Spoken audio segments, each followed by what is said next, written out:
अस्सलाम वालेकुम my YouTube family, कैसे आप सब। उम्मीद करती हूँ आप सभी ठीक ठाक और खैरियत से होगी। तो चलिए आज का व्लॉग मैं स्टार्ट करती हूँ बहुत ही मज़ेदार से टॉपिक लेके। दरअसल आज मैं इतनी ज़्यादा खुश थी, मैंने सोचा चलो ये खुशी आपके साथ भी शेयर कर देती हूँ। यहाँ पे हम निकल चुके थे नई फ्रिज के लिए। मेरी फ्रिज जो है पहले वाली, मैं उसे हटाना चाहती थी बहुत दिनों से, और ये प्लान सिर्फ बनता था और कैंसिल होता था। लेकिन मैंने सोच रखा था कि अब ये प्लान कैंसिल नहीं होना चाहिए, तो इसके लिए मैंने अपने अब्बू को बुला लिया कि चलो हम लोग जाते हैं क्रोमा और फ्रिज देख के आते। तो हम निकल गए थे फ्रिज देखने के लिए। अच्छा, यहाँ आने के बाद ना आज दरअसल इतनी ट्रैफिक थी, गणपति की वजह से इतनी ज़्यादा ट्रैफिक थी कि हमें पहुंचने में काफ़ी टाइम लग गया। और आज मज़े की बात ये थी कि शायान अपने डैडी के साथ चला गया, तो नुहान घर पे था। तो आज मैं नुहान को ले आई थी और नुहान की खुशी का कुछ ठिकाना ही नहीं था। वो इतना ज़्यादा खुश था बाहर निकल के, जैसे बंद कमरे में कोई बंदा रहे और वो आज़ाद हो जाए तो क्या हाल होता है, सेम वो नुहान का हुआ था। क्योंकि बच्चा मेरा जल्दी बाहर कहीं जाता नहीं है, हम लोग भी इतने बिजी होते कि उन्हें कहीं ले जा नहीं पाते। अगर संडे को कहीं ले जाते हैं तो उसे घर में छोड़ देते उसके दादी के पास, मतलब ये कुछ हमारा हाल होता है। तो जब वो आज हमारे साथ आया था ना, तो वो इतना ज़्यादा खुश था कि मैं क्या बताऊँ। खैर जब यहाँ पे हम पहुँचे ना, हम क्रोमा आए हुए थे। अब यहाँ पे आने के बाद इंसान इतना कंफ्यूज हो जाता है। लेना उसे एक चीज़ रहता है, लेकिन वो वहाँ जाने के बाद वो हर चीज़ पे निगाह चली जाती है कि ये भी लेना है, ये भी लेना है, ये भी लेना। खैर हम आते हैं मुद्दे पे। मैं आ गई थी फ्रिज लेने, और फ्रिज मुझे लेना। अच्छा, फ्रिज लेने की वजह ये थी ना कि जो मेरे पास सिंगल डोर है उसमें हमेशा से मैं चिकन वगैरह ज़्यादा रखती हूँ, क्योंकि मेरे घर में ज़्यादा शौकीन है चिकन के। तो जब मुझे डिफ्रोस्ट करना होता है ना, तो उसमें इतना ज़्यादा बर्फ़ जमा होता है, मुझे निकालने में आधा घंटा 1 घंटा चला जाता है, मतलब बहुत ज़्यादा काम बढ़ जाता है। और उसके बाद जो पानी वगैरह गिरता है वो अलग। खैर यहाँ पे हम फ्रिज चूज़ कर रहे थे, उसमें ये देखिए ये लड़के को ये आज़ाद परिंदा घूम रहा था मज़े में, इतना उसको इतना मस्ती सूझी थी ना कि मैं क्या बताऊँ। खैर यहाँ पे पूरे क्रोमा घूमने के बाद हमने कुछ डिसाइड किया, गोदरेज और वर्लपूल, क्योंकि इससे पहले भी मेरे पास वर्लपूल की थी और वो काफ़ी अच्छी है। उसके बाद सारी चीज़ें देखने के बाद मुझे डबल डोर एक फ्रिज पसंद आ गई, जिसमें मेरा बस एक ही मकसद था कि जो स्टोरेज है वो ज़्यादा हो फ्रीजर का।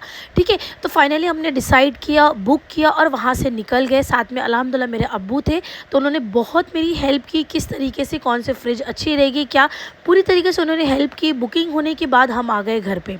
घर पे आने के बाद वो घर पे आए, वो मैं बहुत ज़बरदस्ती लेके आई कि चलो कम से कम चाय तो पी लेते। तो यहाँ पे मैं गरम गरम चाय बनाई और हम दोनों बैठ के चाय पी। हस्बैंड को कॉल किया कि आप आ जाओ, अब्बू आए हुए, हम लोग ने बुक कर दिया है। लेकिन उनको आने में इतना टाइम लग गया था कि बेचारे वो चाय पी के यूं ही चले गए, मतलब वो रुके ही नहीं। अच्छा हुआ यूँ कि वो संडे का दिन था और मैं ना सारे काम उसी दिन लेके बैठी थी, तो कपड़े वगैरह सुबह धुल गए थे क्योंकि मुझे जाना था क्रोमा। उसके बाद आने के बाद ना नुहान था लेकिन शयान नहीं आया था, तो मैंने सोचा चलो अभी वक्त है, तो मैं फटाफट फ्रिज से जो बाकी काम थे वो निकाली। जैसे कि मैंने आप लोगों को पहले ही बताया कि सैटरडे और संडे मेरे पास होता है, उस दिन मुझे सारा काम करना होता है। तो ये सारे जो इकट्ठे काम होते हैं ना, मैं सैटरडे संडे ही करती हूँ। तो यहाँ पे घी, मतलब जो मलाई है वो काफ़ी जमा हो गई थी, तो मैंने निकाल के उसको साइड में रख दिया। अच्छा, जब हम कॉलेज जाते हैं ना, मतलब बाकी दिनों में जब मैं जाती हूँ ना, तो कुछ ना कुछ मुझे बाहर का बिल्कुल भी नहीं पसंद है, घर का खाना पसंद है। तो ना मैं ऐसे सूखी चीज़ घर में बना के रखती हूँ। तो मैंने सोचा चलो यहाँ घी निकाल रही हूँ, दूसरी साइड यही घी से ना मैं खस्ता बना लूँगी, और बहुत दिनों से मेरा खस्ता खाने का मन था। तो मैंने क्या किया, दूध फटा हुआ था मेरे पास और उसी दूध में मैंने शक्कर डाल के रख दिया दूध को पकने के लिए। और ये जो घी मैंने निकाला था ना, इसी घी के इस्तेमाल से मैं खस्ता बना रही थी। वैसे तो खस्ता मेरे घर में मैदे का बनता है, लेकिन हेल्दी खस्ता बनाने के लिए मैंने हर चीज़ जो है घर की इस्तेमाल की थी और हेल्दी इस्तेमाल की थी। जैसे कि गेहूँ के आटा, मैं गेहूँ के आटे का बनाई थी, और साथ ही में जितने भी मेरे पास ड्राई फ्रूट्स है सभी को मैंने ग्राइंडर में थोड़ा सा पीस लिया था और वो सारी चीज़ें यहाँ पर डाल दी थी। क्योंकि हम घर के लोग ही खाने वाले हैं, बाहर का कोई नहीं खाने वाला, तो क्यों ना ये हेल्दी हो, उतना ही ज़्यादा अच्छा रहेगा। अच्छा, खस्ते की अगर मैं बात करूँ तो हर किसी का अपना तरीका होता है, लेकिन मैं सही बताऊँ ना, इस तरीके से खस्ता बनाने से ना ही वो टूटा और ना ही वो ऐसा बदमज़ा, मतलब इतना ज़्यादा टेस्टी लग रहा था ना, ऐसा लग रहा था बिस्किट की तरह क्रिस्पी, मतलब बहुत मज़े का बना था। और ये तरीका मेरी अम्मी का पुराना, वो हमेशा से कहती है जितना गुड़ डालो उतना मीठा होता है, लेकिन आपका मेजरमेंट अच्छा होना चाहिए। तो ये देखिए मैंने डो थोड़ा कड़क सा लगाया था, माशाल्लाह बहुत अच्छे से मेरा खस्ता बना था और बहुत ज़्यादा क्रिस्पी था। अच्छा, खस्ता बनाने में सबसे ज़्यादा मेहनत लगती है उससे बेलना और काटना। तो मैं यहाँ पे शॉर्टकट का इस्तेमाल कर रही हूँ, क्योंकि मैं पता नहीं क्यों ना शॉर्टकट ज़्यादा अपनाती हूँ। तो यहाँ पे ना अगर मैं गोल गोल निकालती काट के, या तो किसी ग्लास और प्याली की मदद से, उसमें बहुत टाइम जाता, फिर उसका वो निकलता, फिर दोबारा गोल बनाओ, मतलब वो बहुत ज़्यादा टाइम जाता। मैंने सिंपल सी बड़ी बड़ी रोटी की तरह बेल ली और उसे काट ली, तो मैं बर्फ़ी का शेप दे दी थी और इस तरीके से ना जल्दी से बन गया। क्योंकि ये सारी चीज़ों में ना 2 से 3 लोग रहे ना, तो जितने ज़्यादा लोग रहते हैं उतना ज़्यादा अच्छा और जल्दी बनता है। और मैं अकेली बनाने वाली, तो मैं हमेशा से कोशिश करती हूँ कि जितना ज़्यादा काम मेरा आसान हो जाए उतना अच्छा है। तो ये देखिए, मैंने इतना मोटा रखा था बिस्किट की तरह, और बड़ी-बड़ी पीसेस में मैंने कट कर लिया था बर्फ़ी के शेप में। अच्छा, जब मैं ये बना रही थी ना, मुझे बिल्कुल उस वक़्त ना अम्मी की याद आ रही थी। हमेशा वो कहती थी, अच्छे से घी डालो, अच्छे से शक्कर डालो, अच्छा बनना चाहिए, क्रिस्पी होना चाहिए। बस मेरे दिमाग में यही चल रहा था कि बस परफ़ेक्ट बन जाए। और ये, क्योंकि बहुत से लोगों का खस्ता तेल में डालने से ना फूल जाता है, फटने लगता है। मेरा ऐसा कुछ भी नहीं हुआ था। अच्छा, इसमें आप ना तिल वगैरह भी डाल के बना सकते हैं। मैंने तिल नहीं डाला था, क्योंकि मेरे पास जितने भी ड्राई फ्रूट्स थे मैंने वो सारी चीज़ें डाल दी थी, इसलिए मैंने तिल नहीं डाला था। और वाक़ई में इतना ज़्यादा मज़े का बना था कि मैं क्या बताऊँ। तो आप देख सकते हैं, सारे खस्ते को मैंने पहले कट कर लिया बेल के, और उसके बाद मैंने आराम से इसे बैठ के तल ली थी। अच्छा, ये सारे काम करते-करते ना मुझे काफ़ी देर रात हो गई थी, मतलब मैं 1 से 2 बज गए थे कुछ करते हुए। तो ना मैं ऐसे, मेरे दिल में आ रहा था कि अल्लाह, इसके साथ ना थोड़ी खीर होती ना और मज़ा आ जाता, पता नहीं क्यों। लेकिन वक़्त मेरे पास नहीं था, इसलिए मैं चुपचाप से ये फ्राई करके हट गई, वरना और भी मेरे हस्बैंड के मुँह से बातें सुनना पड़ता मुझे कि इतनी रात में किचन की लाइट नहीं बंद करी, इतनी रात में किचन में काम लेके बैठ गई। अब मैं क्या करूँ, मुझे रात का ही वक़्त मिलता है, दिन में मैं चाह के भी ये काम नहीं कर पाती, क्योंकि ये एक्स्ट्रा काम होता है जो मुझे अपना टाइम निकाल के करना पड़ता है। अब ज़ाहिर सी बात है, आपको बाहर का नहीं खाना है, घर का खाना है, तो कुछ तो अपना एफ़र्ट डालना पड़ेगा। तो बस इसीलिए मैं चुपचाप बातें सुनती हुई अपना काम करते जाती हूँ। हमेशा से मेरे हस्बैंड का एक ही कहना था कि किसके लिए इतनी मेहनत कर रही हो, क्यों थक रही हो, मत बनाओ। लेकिन मुझे खुद को नहीं पसंद है, मैं बाहर का नहीं खाना पसंद करती, मैं क्या करूँ, मुझे घर का ही बना हुआ हर चीज़ पसंद है। आप बाहर से कितना ही अच्छा क्यों ना ला ले आओ, मुझे नहीं पसंद है। मैं कभी अगर खाती भी ना, वो मेरी मजबूरी होती है। ख़ैर अल्हम्दुलिल्लाह, ये देखिए आपने, जैसे ही मैं डरते-डरते एक खस्ता डालती हूँ गरम-गरम तेल में, बिल्कुल भी नहीं फटा। मतलब मैं खुश हो गई कि अब सब कुछ परफ़ेक्ट हो जाएगा। फिर जल्दी-जल्दी मैंने ज़्यादा तेल में फ्राई कर लिया था सारे खस्ते को। अच्छा, खस्ता मैं तेल में तल रही थी, क्योंकि मैंने ऑलरेडी खस्ते में बहुत सारा घी डाला था, तो मैं तलने के लिए मैं पूरा तेल ली थी। अब बहुत से लोग जो है तेल और घी में फ्राई करते हैं, लेकिन मैंने बिल्कुल भी घी का इस्तेमाल नहीं किया था फ्राई करते वक्त, ठीक है।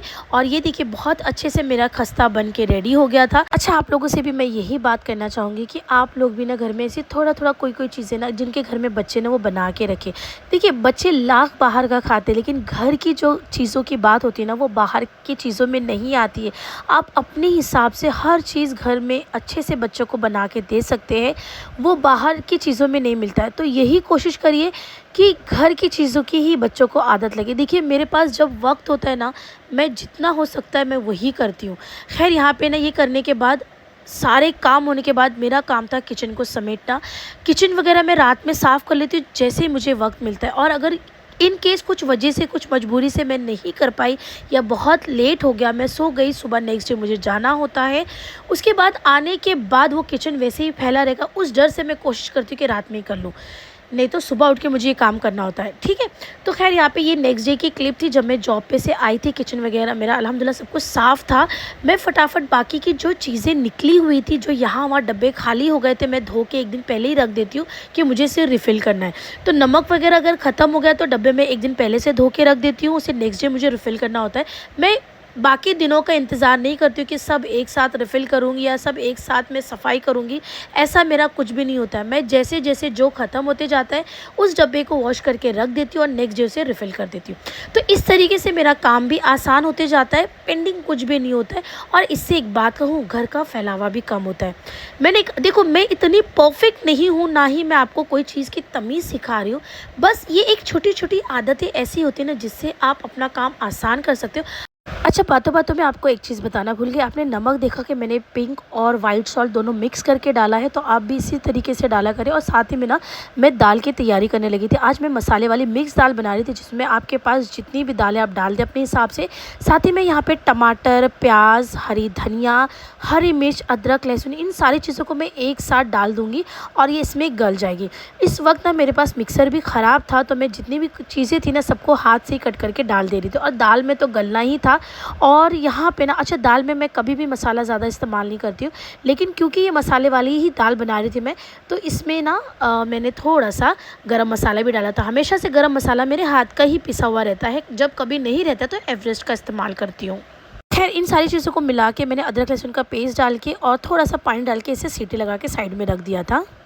अच्छा देखिए, एक साइड मैंने दाल चढ़ा दिया, दूसरी साइड मैंने चावल चढ़ा दिया। इसी वक्त में आटा गूँध के मतलब 2 से 3 हाथ मार के उसे साइड में रख देती हूँ, ज़्यादा मेहनत नहीं करती हूँ।